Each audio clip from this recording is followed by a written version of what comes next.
আল্লাহ রসুলের উপর যখন শুরুতে ওহী নাজিল হতো, আল্লাহ নবী ওহী নাজুলের ভার সহ্য করতে পারতেন না। হযরতে আলী বলেন, আল্লাহ রসুল আমার উরুর উপর মাথা রেখে বসেছিলেন। আল্লাহ রসুলের উপর ওহী নাজিল হচ্ছে, এমন মনে হলো যেন আমার উরু পর্যন্ত মাটির মধ্যে গেড়ে যাবে। আল্লাহ রাসূল ঘোড়ার উপর ছিলেন, ওহী নাজিল শুরু হলে আল্লাহ রসুলের ঘোড়ার পাগুলো মাটির মধ্যে গেড়ে যেত। এমনকি আল্লাহ রসুল যখন শুরুতে ওহী অবতীর্ণ হওয়া শুরু হলেন, আমি মাঠের মধ্যে ছিলাম, এমন সময় একজন লোককে ভাসমান দেখলাম, আমার নাম ধরে ডাকতেছে। এই ভয়ে আমি এখানে চলে আসছি। আল্লাহ রসুলকে একদম খাদিজা কাছে বসালেন, ডান পাশে বসালেন, বললেন, ইয়া রাসূলুল্লাহ, ইয়া হাবিবাল্লাহ, দেখেন তো ওই লোকটাকে এখন দেখা যায় কিনা। হযরতে মুহাম্মদ আরবি বলেন, হ্যাঁ খাদিজা, এখনো দেখা যাচ্ছে। আল্লাহ নবীকে খাদিজার বাম পাশে বসালেন, বললেন, স্বামী গো, এখন দেখেন ওই লোকটাকে দেখা যায় কিনা। বলে, হ্যাঁ দেখা যায়। আল্লাহ নবী বললেন, ঠিক আছে, আপনি আমার কোলের মধ্যে বসেন। কোলের মধ্যে বসালেন এবং বললেন, দেখেন তো ওই ভাসমান লোকটা এখন দেখা যায় কিনা। বলে, হ্যাঁ দেখা যায়। বলে, আপনি আমার পিছনে আসেন। আসার পরে বললেন, দেখেন তো এখন দেখা যায় কিনা। আল্লাহ নবী বললেন, খাদিজা, এখনো দেখা যাচ্ছে। তোমার চারপাশে বসা অবস্থায় ওই লোকটাকে পরিপূর্ণ আমি দেখতে পাচ্ছি। এবার খাদিজা নিজের মাথার চুলটা ছেড়ে দিলেন। ছেড়ে দেওয়ার পর লম্বা চুল যেন মাটিতে পড়ে যাচ্ছে। এবার আল্লাহ নবীকে বললেন, স্বামী গো, এবার দেখেন তো ওই ভাসমান লোকটাকে দেখা যায় কিনা। আল্লাহ নবী বললেন, খাদিজা, না না, এখন কিন্তু তাকে দেখা যায় না। এবার খাদিজা বললেন, স্বামী গো, ভয় পাবেন না, ভয় পাবেন না। যেই লোকটাকে মাঠের ভিতরে ভাসমান আপনি দেখেছেন, এটা কখনো শয়তান বা জিন হতে পারে না। এটা শয়তান বা জিন হতে পারে না। আল্লাহ নবী জিগাইলেন, খাদিজা, কেমনে বুঝলা এই ভাসমান লোকটা শয়তান বা জিন না? তুমি বুঝলে কেমন করে? আল্লাহ নবী গো, ওই লোকটা যদি শয়তান হতো অথবা জিন হতো, তাহলে আমি চুল ছেড়ে দিয়ে যখন বসেছি তাহলে দূরে চলে যাইতো না, আপনার সামনেই থাকতো। যখন চুল আমি ছেড়ে দিয়েছি, এই জন্য তারা চলে গিয়েছে। বুঝতে হবে এটা কখনো শয়তান হতে পারে না, বরং ফেরেশতা। ইয়া রাসূলুল্লাহ, আপনি ভয় পাবেন না, আল্লাহ প্রদত্ত ফেরেশতা আল্লাহ পাক আপনার কাছে প্রেরণ করেছে। আল্লাহ রাসূল এই ভয় ভিতরে নিয়ে যখন মাঝে মাঝে জিবরাইল এসে ওহী নাজিল করত, আল্লাহ নবী এই ওহীর ভার সহ্য করতে পারতেন না। তে আল্লাহ পাক সেই কথাকেই স্মরণ করে দিয়ে আল্লাহ রাসূলকে বলতেছেন, হাবিব, ওয়াদা'না আনকা বিজরাক, হাবিব, আমি কি আপনার সেই বোঝা হালকা করে দেইনি যেই বোঝা আপনার কোমরকে বাঁকিয়ে দিত। আল্লাযী আনকাদা যাহরাক, যেই বোঝা আপনার কোমরকে বাঁকা করে দিত, ওই বোঝা, ওহির বোঝা কি আমি আপনাকে হালকা করে দেইনি? দিয়েছি তো। এটা একটা সান্ত্বনা দিচ্ছে। তার মানে পরবর্তীতে আল্লাহ নবীর কাছে এত ইজিভাবে ওহী নাজিল হতো, আর আল্লাহ নবী আগের কষ্ট অনুভব করতেন না। দুইটা নিয়ামত স্মরণ করে দিলেন। তৃতীয় নাম্বার, আল্লাহ পাক বলেন, ওয়া রাফা'না লাকা যিকরাক, হাবিব, আমি কি আপনার স্মরণ, আপনার আলোচনা মানুষের মাঝে প্রচার করে দেইনি? তার মানে আল্লাহ নবী জনাবে মুহাম্মদ আরবি সাল্লাল্লাহু আলাইহি ওয়াসাল্লাম যখন মক্কাতে ছিলেন, ওই কাফেররা সর্বভাবে চেষ্টা করেছে যেন আল্লাহ নবীর প্রচার অপসার না হয়। তারা সর্বদা আল্লাহ নবীকে এক ঘরুয়া রাখার জন্য চেষ্টা করেছে। তারা চেষ্টা করেছে কোনোভাবে আল্লাহ নবীর দিনের প্রচার যেন না হয়। আল্লাহ নবীকে এক ঘরুয়া করে রাখার জন্য তারা পাগল ছিলেন। আল্লাহ নবীর প্রচার ও প্রসার যেন না হয়, এই জন্য মক্কার লোকেরা সকলে কাদের সাথে কাঁধ মিলে সকলে আল্লাহ রসুলকে বাধা দেওয়ার চেষ্টা করত। আল্লাহ রসুলের মন নষ্ট হয়ে যাচ্ছে, আল্লাহ পাক কোরআনুল কারীমের আয়াত নাজিল করে দিয়ে বলতেছেন, হাবিব আপনি মন ক্ষুণ্ণ হবেন না, আপনারও প্রচার প্রসার করে দেওয়ার দায়িত্ব আমার, আমি আল্লাহ পাক আপনার প্রচার করে দিব। কেমনে প্রচার করবেন আর আল্লাহ রসুলকে কেমনে বাধা দেওয়ার জন্য চেষ্টা করেছেন?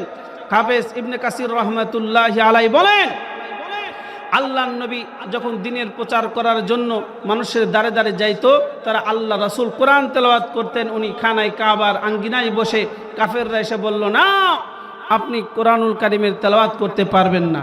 কেন নিষেধ করলেন? কারণ হলো আল্লাহ নবী যখন খানায় কাবার সেনে বসে, আল্লাহ নবী যখন খানায় কাবার সেনে বসে কোরআন তেলাওয়াত করত, ওই কাফেররা আল্লাহ নবীর বয়ান শোনা, আল্লাহ নবীর তেলাওয়াত শোনার জন্য তারা চলে আসতো। আল্লাহ নবীর তেলাওয়াত শুনতো, শুনতে শুনতে তারা এক সময় আল্লাহ রসুলের হাতে হাত রেখে কালেমা পড়ে মুসলমান হয়ে যেত। এই জন্য কাফেররা ভাবল, এভাবে যদি মুহাম্মদ তেলাওয়াত করতে থাকে তাহলে মুহাম্মাদের দিনের প্রচার ও প্রসার হয়ে যাবে, কোরআন তেলাওয়াত বন্ধ করে দাও। আল্লাহ রসুলের তেলাওয়াত বন্ধ করে দিলেন। আপনারা জানেন আল্লাহ নবী আর খানায় কাবার আঙ্গিনায় বসে তেলাওয়াত করতে পারেন না। আল্লাহর নবী আল্লাহর ঘরে আল্লাহর কোরআন তেলাওয়াত করবেন আর তেলাওয়াত করতে পারেন না। কারণ হলো ওই কাফেরদের ভয়, আল্লাহ নবী যদি এমনভাবে তেলাওয়াত করেন আর এমনভাবে তেলাওয়াত শুনিয়া কাফেররা যদি মুসলমান হয়ে যায়, তাহলে ধীরে ধীরে মুহাম্মাদের দলবল বড় হয়ে যাবে আর আমাদের ক্ষমতা থাকবে না। আল্লাহ রাসূলের তেলাওয়াত শুনতে দেওয়া হবে না। কারণ আল্লাহ পাক তো কোরআনুল কারীমের মধ্যে বলেছেন, ওয়া ইযা তুলিয়াত আলাইহিম আয়াতুহু যাদাতুহুম ঈমানা। আল্লাহ পাক বলেন, যখন মানুষের সামনে আল্লাহর কোরআন তেলাওয়াত করা হয়, যদি মুসলমান হয়, আল্লাহ পাক তেলাওয়াতের কারণে তাদের ভিতরে ঈমানটা বাড়িয়ে দেন। আর যদি বিধর্মী হন তাহলে তাদের ভিতরে ঈমান আনার যোগ্যতা দিয়ে দেন।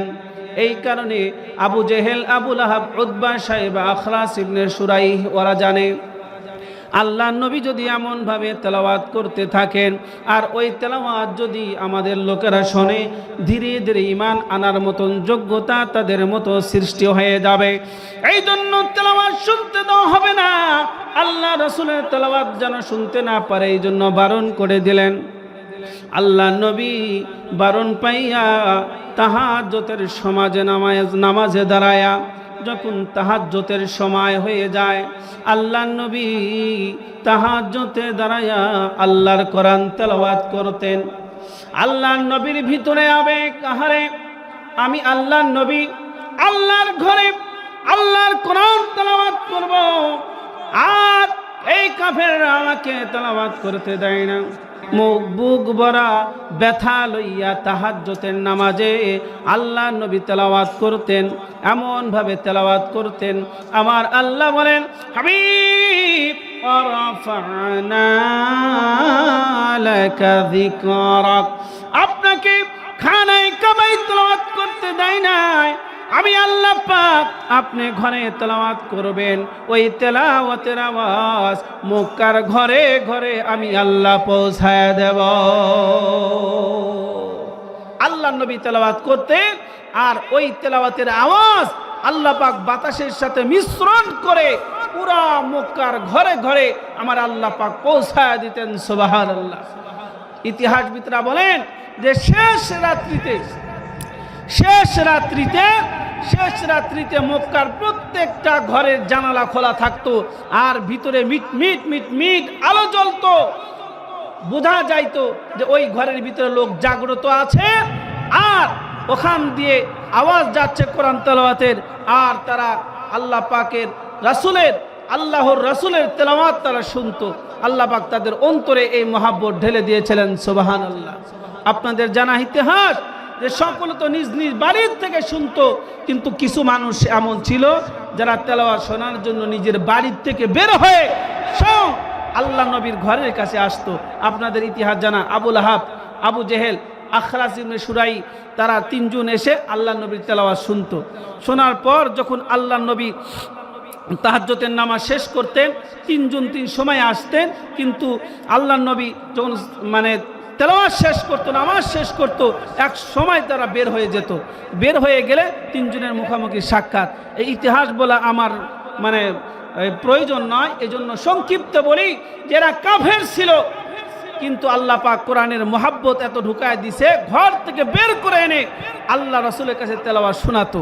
তারা পাগল হয়ে গেল, যেভাবে তার হয় না, আমরা নিষেধ করি তেলাওয়াত শোনা যাবে না, আর আমরাই পাগল হয়ে এসে তেলাওয়াত শুনি।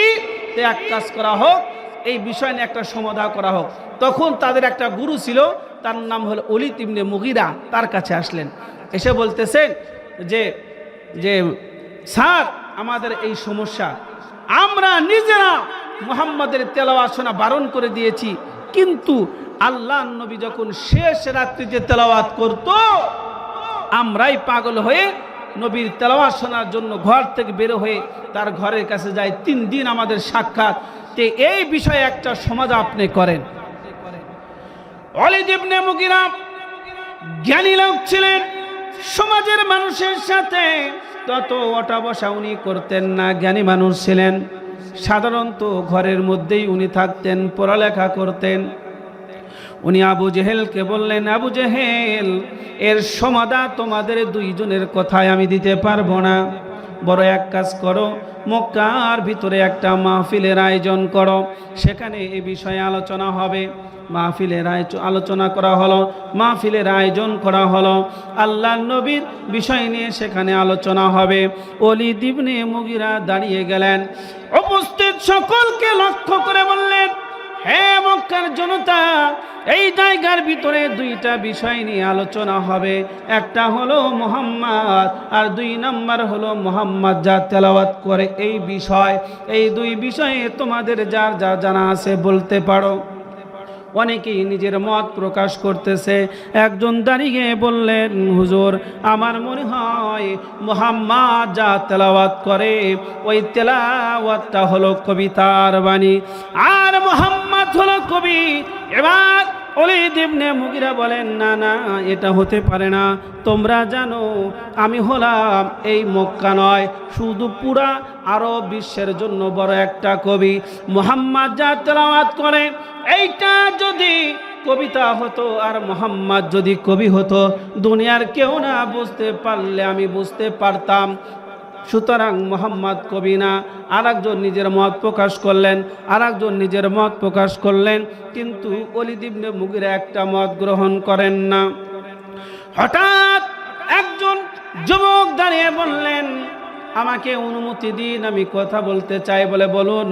বলে আমার মনে হয় মুহাম্মদ যা বলে সেটা হলো জাদুর বাণী, আর মুহাম্মদ হলো জাদুকার। আমার এমনটি মনে হয়। তো ওলীদ ইবনে মুগীরার এই কথাটা একটু ভালো লেগেছে।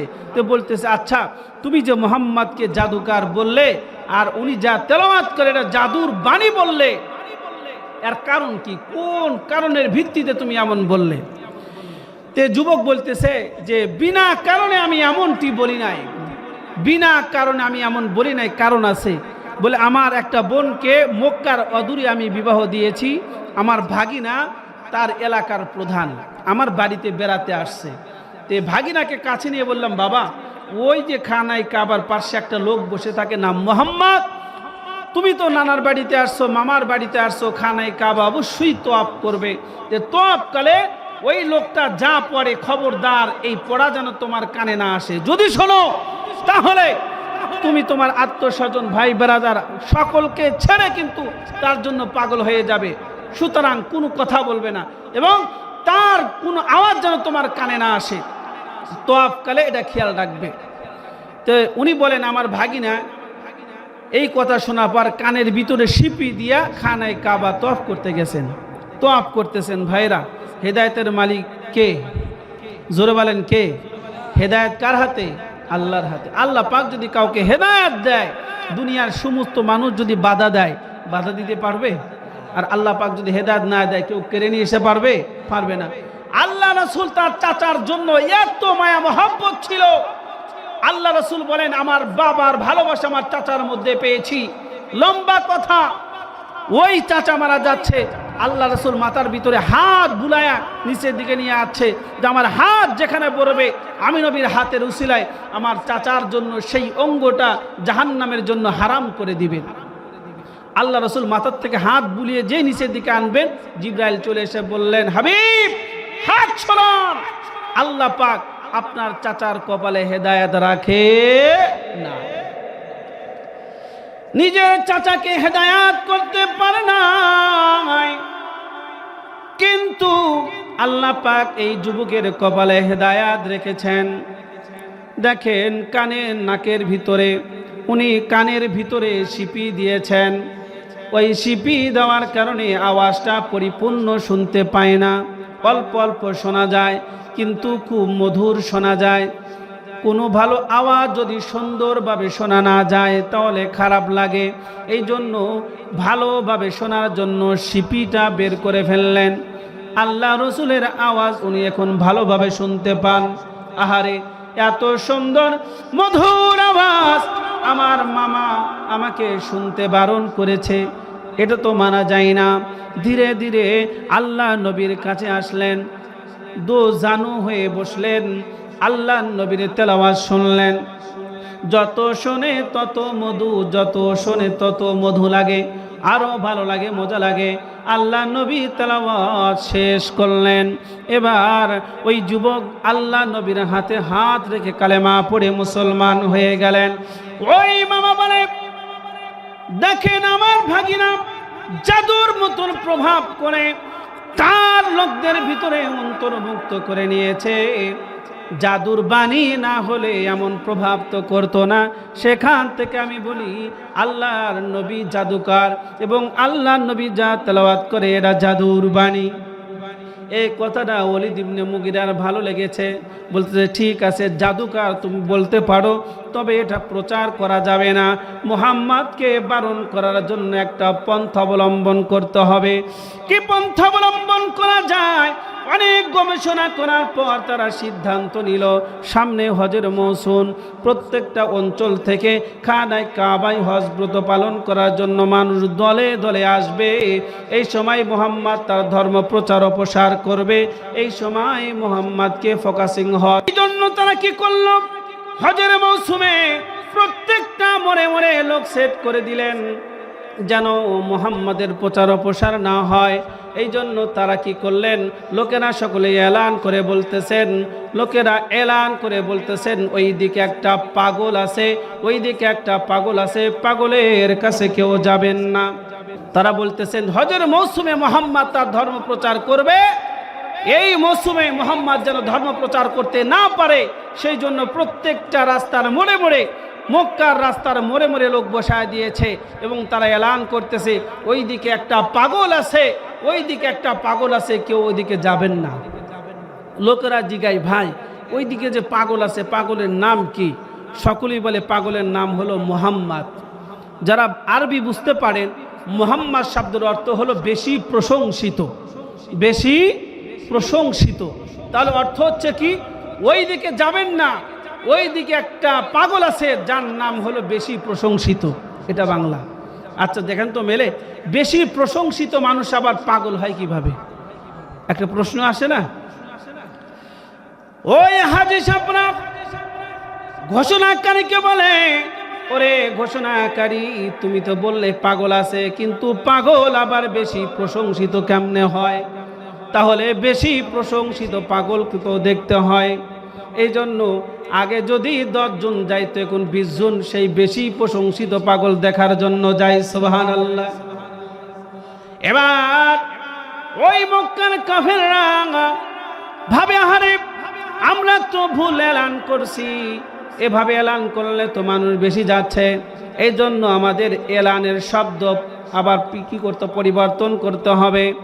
এই জন্য তারা পরিবর্তন করলেন, হে হাজী সাহেবরা, ওই দিকে একটা পাগল আছে যার নাম হলো মুজাম্মা। মুজাম্মা শব্দের নাম হলো বেশি নিন্দিত। অর্থ হচ্ছে ওই দিকে একটা পাগল আছে, সে হলো বেশি নিন্দিত। এখন লোকেরা বেশি নিন্দিত লোক চেনে না, জিজ্ঞেস করে ভাই বেশি নিন্দিত লোকটা কে? তারা তখন ভেঙে দেয়, বলে মুহাম্মদ বেশি প্রশংসিত যে।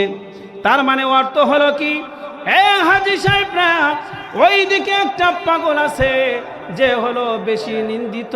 জিজ্ঞেস করে বেশি নিন্দিত কে? বলে যে বেশি প্রশংসিত। ওদের মাথায় বুঝে আসে না।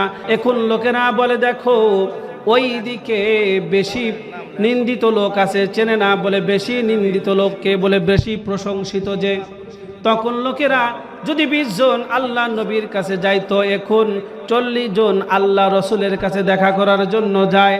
আর আল্লাহ রসুলের সুন্দর চেহারা দেখে, আল্লাহ রসুলের সুন্দর চেহারা দেখে আল্লাহ রসুলের হাতে হাত রেখে কালেমা পড়ে মুসলমান হয়ে যায়।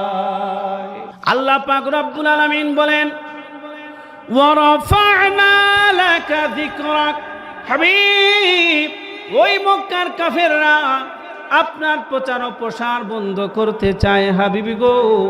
তাদের সমস্ত চেষ্টাকে ব্যর্থ করে আমি আল্লাহ পাক কি আপনার প্রচার প্রসার করে দেয় নাই? তারা আপনাকে পাগল বলেছে, আপনাকে বেশি নিন্দিত বলেছে। আর বেশি পাগল বলা, ওই নিন্দিত শব্দের মাধ্যমে আমি আল্লাহ পাক আপনার প্রচার প্রসার করে দিয়েছি। সুবহানাল্লাহ। আসলে আল্লাহ পাক যদি কাউকে উপরে তুলতে চায়, পৃথিবীর সমস্ত মানুষ যদি পা ধরে টানে, তাকে নিচে নামাইতে পারবে? পারবে না। সারে দুনিয়া হো মুখালিফ, সারে দুনিয়া হো মুখালিফ, कुछ नहीं नुकसान है, गम नहीं है, डर नहीं है, जब खुदा रहमान है। আল্লাহ রব্বুল আলামিন আল্লাহ রসুলের প্রচার ও প্রসার করবেন। ওই মক্কার কাফেররা আল্লাহ রসুলকে বারণ করতে পারে নাই। আল্লাহ রসুলের প্রচার প্রসার আমার আল্লাহ পাক করে দিয়েছেন। আল্লাহ রসুলের প্রচার প্রসার হয়ে যাচ্ছে।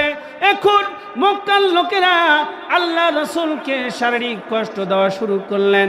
এমনভাবে শারীরিক কষ্ট দিলেন যে কিতাবের মধ্যে আছে আল্লাহ রসুলকে এত মারা মেরেছে, এত মেরেছে, আল্লাহ রসুল বাড়িতে হেঁটে পর্যন্ত আসতে পারে না।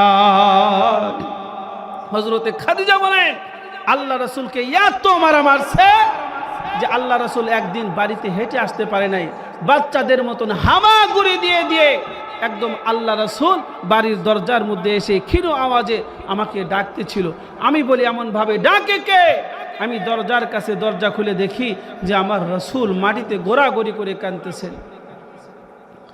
আল্লাহ রসুলকে ব্যথা দিয়েছে, কষ্ট পাচ্ছেন। হযরতে খাদিজা বলেন আল্লাহ রসুলের জুব্বা মুবারক যখন আমি গা থেকে খুললাম, আল্লাহ রসুলের চামড়াগুলো চাবুকের আঘাতে একদম ফেটে ফেটে গেছে। চামড়া ফেটে ফেটে আল্লাহ রসুলের পিঠ দিয়ে রক্ত বাহির হয়ে যাচ্ছে। আমার আল্লাহ রসুল এমন কষ্ট পেয়েছেন। আমার আল্লাহ রব্বুল আলামিন পরবর্তী আয়াত নাজিল করে দিয়ে বললেন, হাবিব, আমি আল্লাহ রব্বুল আলামিন আপনার জন্য সুখ সামনে রেখে দিয়েছি। ফা ইন্না মাআল উসরি ইউসরা। হাবিব, কষ্ট পাচ্ছেন, মন খারাপ করবেন না। আমি আল্লাহ পাক এই কষ্টের পরে আপনার জন্য এত সুন্দর, এত সুখ আমি আল্লাহ পাক রেখেছি, যেটা পেয়ে আপনি খুশি হয়ে যাবেন। সুবহানাল্লাহ। আল্লাহ রাসূলকে সান্ত্বনা দিচ্ছেন, মেরে একদম ক্ষত বিক্ষত করে দিয়েছে। হযরতে যায়েদ বলেন আল্লাহ রাসূলকে কি পরিমাণ তারা মেরেছে, আল্লাহ রসুলকে তারা কি পরিমাণ মেরেছে। আল্লাহ রসুল যখন তায়েফে দাওয়াত নিয়ে গেছেন, হযরতে যায়েদ বলেন আল্লাহ রসুলকে চারদিক থেকে বৃষ্টির মতন পাথর আল্লাহ রসুলের গায়ে মারতেছে, আল্লাহ রসুলের মুখে মারতেছে। আল্লাহ রসুলের মাথার মধ্যে যখন পাথরগুলো লাগতেছে, একদম ফিনকি দিয়ে রক্ত বের হয়ে যাচ্ছে। হযরতে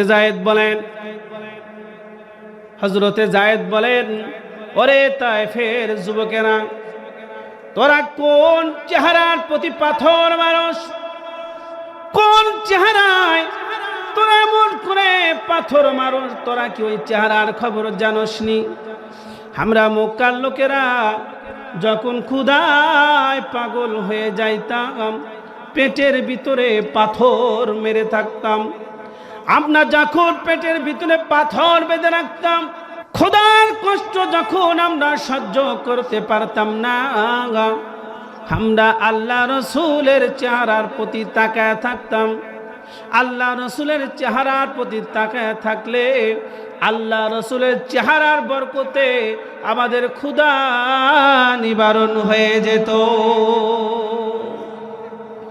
আরে তায়েফের লোকেরা, তোরা কোন চেহারার ভিতরে এমন করে পাথর মারোস? ওই চেহারার দিকে তাকাইলে আমাদের ক্ষুধা নিবারণ হয়ে যাইতো। ওই চেহারার দিকে তাকাইলে আমাদের কষ্ট দূর হয়ে যাইতো। এমনভাবে আল্লাহ রসুলকে তোরা পাথর মারিস না।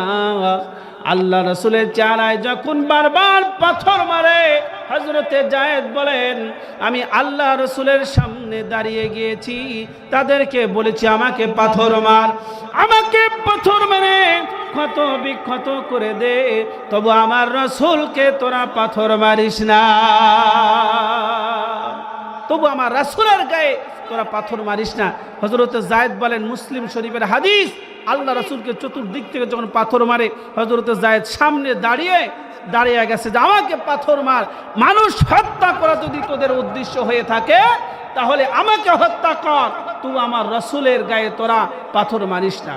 আল্লাহ রাসূলকে যখন হযরতে যায়েদ বলেন, আল্লাহ রাসূলকে যখন এমনভাবে পাথর মারতেছে, আমি ওদের সামনে দাঁড়িয়ে বলেছিলাম, হে তায়েফের লোকেরা, তোমরা যদি মানুষ হত্যা করতে চাও, আমার রাসূলের বদলায় আমাকে হত্যা করে দাও, আমাকে হত্যা করে দাও।